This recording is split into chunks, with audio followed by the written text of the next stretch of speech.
Ancilostomose. Ancilostomose ou ancilostomíase refere-se à verminose humana causada por duas espécies de nematemitos, o Ancilostoma duodenale e o Necator americanus. Essa mitíase também é popularmente conhecida como amarelão ou opilação.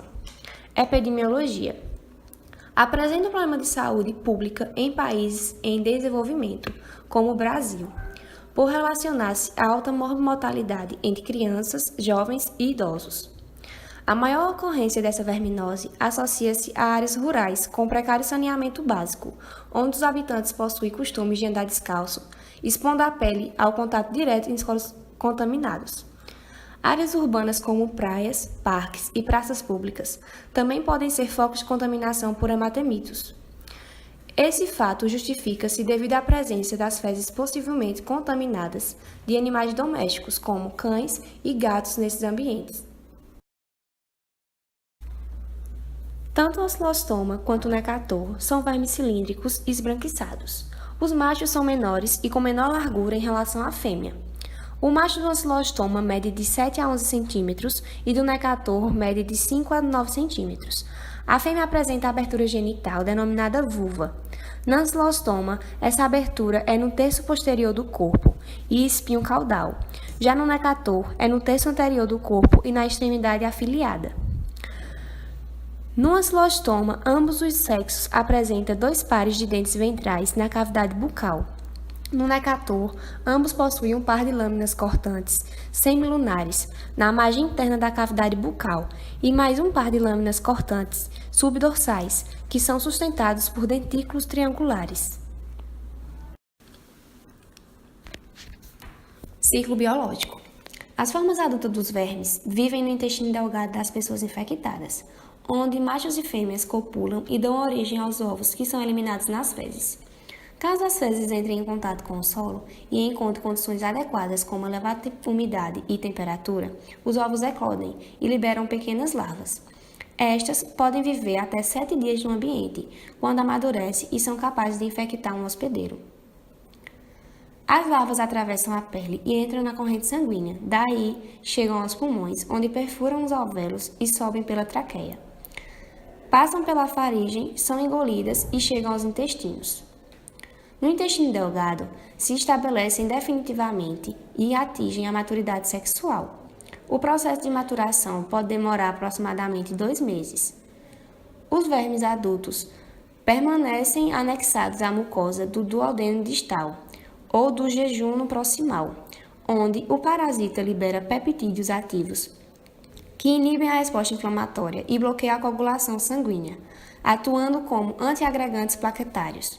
Também degradam componentes do tecido conjuntivo, garantindo assim uma contínua perda de sangue do qual se alimenta.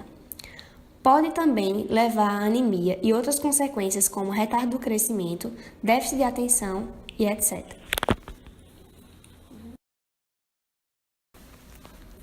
Sintomas. Essa doença é caracterizada por infecção intestinal. Quando os vermes encontram-se no intestino delgado de seus hospedeiros, agarram-se com os dentes nas paredes intestinais, o que provoca lesões e hemorragias. Devido à perda de sangue, as pessoas infectadas apresentam a pele amarelada. Daí a doença também pode ser chamada de amarelão. Apresentam também a anemia.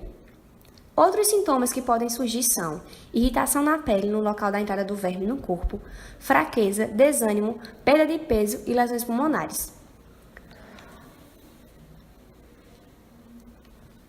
Diagnóstico. O diagnóstico definitivo é feito pelo parasitológico de fezes, no qual seria observado por microscópio a presença de ovos do ancilostoma. Existem outras formas de diagnóstico laboratorial, como os de sedimentação e os de contagem de ovos pelo método quantitativo do 4-CATS. Atualmente, o método recomendado pela Organização Mundial da Saúde e o mais estudado. Transmissão. As larvas dos vermes liberadas através das fezes humanas podem entrar em contato com o solo. Assim, a transmissão pode ocorrer através de contato direto das larvas com a pele, principalmente na região dos pés, pernas, nádegas e mãos. Um exemplo comum de contaminação é andar descalço em um solo contaminado. Os trabalhadores rurais e crianças que brincam na terra podem ser facilmente contaminados. Tratamento. O objetivo do tratamento dos pacientes portadores da ancilostomíase é eliminar os vermes adultos do trato gastrointestinal, que se alimentam de sangue. Os agentes antialminíticos de escolha são os benzomidazólicos, BZA. O albendazol e o mebendazol são eficazes no tratamento da ancilostomíase. Para o mebendazol, a dose recomendada para adultos e crianças maiores de 2 anos é de 100 mg via oral, de 12 em 12 horas por 3 dias. Quanto ao albendazol, deve ser administrado em dose de 400 mg via oral uma vez ao dia, por 3 dias, para maiores de 2 anos de idade. Em crianças menores de 24 meses, a dose deve ser reduzida para 200 mg. O tratamento durante a gravidez deve ser evitado. Prevenção. Deve-se salientar ainda que ambos os fármacos indicados para o tratamento não evitam, contudo, uma reinfecção. Para a profilaxia de primo-infecções e reinfecções, as medidas de saneamento e educação ambiental são fundamentais. Entre elas podemos citar: eliminar fezes em locais isolados, fossas e privadas, que evitem drenagem para locais a céu aberto e de passagem de pessoas. Lavar exaustivamente alimentos crus, ferver os que são possíveis, lavar as mãos após o uso dos banheiros e antes de se alimentar. Beber água que tenha sido filtrada.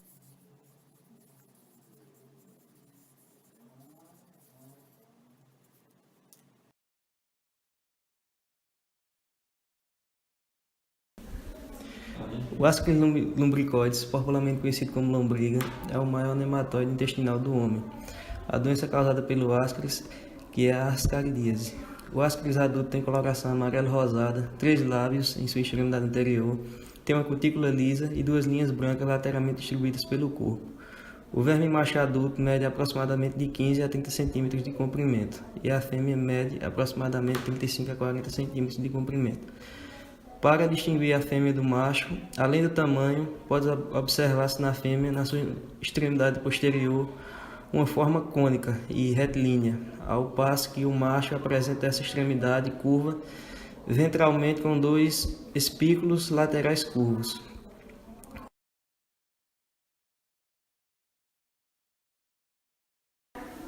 Epidemiologia. A ascaridíase é uma das helmintoses mais comuns no Brasil, se não a helmintose mais comum, bem como em todo o mundo, principalmente nas regiões subtropicais do planeta. Nas sociedades de baixo nível socioeconômico, sua prevalência facilmente ultrapassa os 80%. Ciclo biológico. Quando adulto, o verme vive na luz do intestino delgado, onde se alimenta do conteúdo intestinal do homem, e pode se locomover facilmente sem se fixar à mucosa intestinal. Vivem no intestino por cerca de 6 meses e põem cerca de 200 mil ovos. No intestino podem se abrigar cerca de 500 a 600 vermes de uma só vez. Os ovos são arredondados ou ovais, de coloração marrom, pois absorvem pigmentos biliares das fezes. Esses ovos não são infectantes para o homem.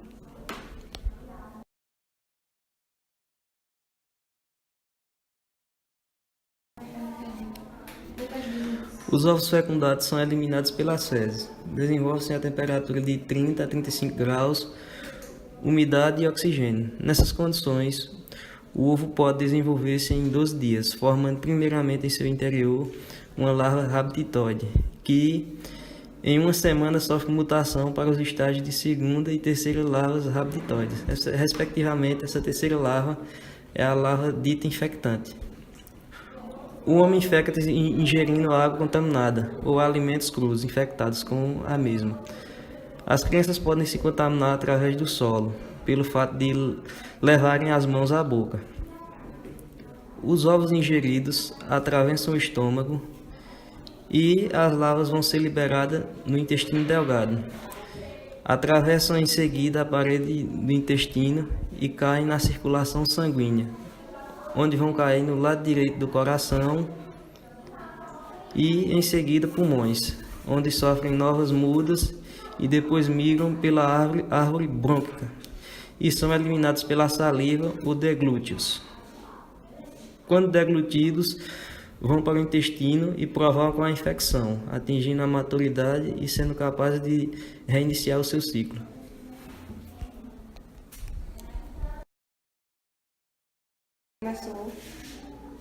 Manifestações clínicas. No estágio larvário, dificilmente provocam algum sintoma, podendo ser comuns manifestações intestinais, pois as larvas migram para a veia porta. Na sua passagem pelos pulmões, podem provocar infecções moderadas e, por vezes, podem evoluir e levar a tosse, febre, dispneia, dor torácica, ronco, síbilos, moderada ou intensa eosinofilia. Na sua migração pelo fígado, as larvas podem provocar, embora sem comprovação, hepatomegalia, acompanhadas de eosinofilia intensa, hiperglobulinemia, mal-estar e febre persistente e moderada. No estágio adulto, a ascaridíase intestinal geralmente é bem tolerada. Suas principais manifestações são a acentuação da lordose lombar e abdômen proeminente, pois podem aumentar o conteúdo abdominal e interferir na digestão e absorção entéricas. O desconforto abdominal se manifesta pela dor em cólica, podendo ocorrer náuseas. A desnutrição também está relacionada, embora não comprovada, por ação de utilização do nitrogênio e gordura, tolerância à lactose e utilização da vitamina A pelo verme. Precedendo esse quadro, pode ocorrer também a eliminação espontânea do verme pela boca, narinas e ânus. Quando o quadro de obstrução intestinal persistir por muito tempo, pode ocorrer isquemia intestinal com consequente necrose. Diagnóstico. É feito pela presença do parasita nas fezes, através do exame parasitológico, ou no material vomitado.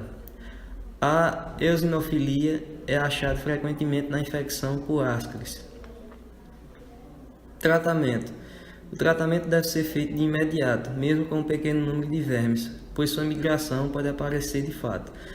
Apenas nos casos de ascaridíase intestinal, as drogas mais indicadas são os sais de piperazina, na dose de 75 e 100 mg por quilo de peso, sais de tetramizol ou levamisol, nas doses de 80 mg para criança e de 150 mg para adultos, palmoato de pirantel, na dose de 10 mg por quilo dia, e o mebendazol, na dose de 100 mg via oral a cada 12 horas, durante 3 dias consecutivos.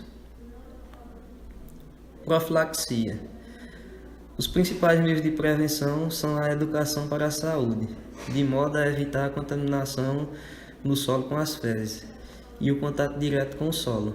Melhoria dos hábitos higiênicos no preparo de alimentos e seu manuseio, especialmente vegetais. O saneamento básico e a desinfecção e o tratamento são os principais meios de erradicar a doença. Deve-se usar latrinas, fossas secas e outros dispositivos para o recolhimento de dejetos, especialmente nas comunidades com precárias condições socioeconômicas. A desinfecção do solo também deve ser tentada, especialmente em galinheiros e fazendas, além da desinfecção de alimentos, o que é mais dificultado, pois geralmente utilizamos da fervura, o que por si só não seria possível para completar a desinfecção.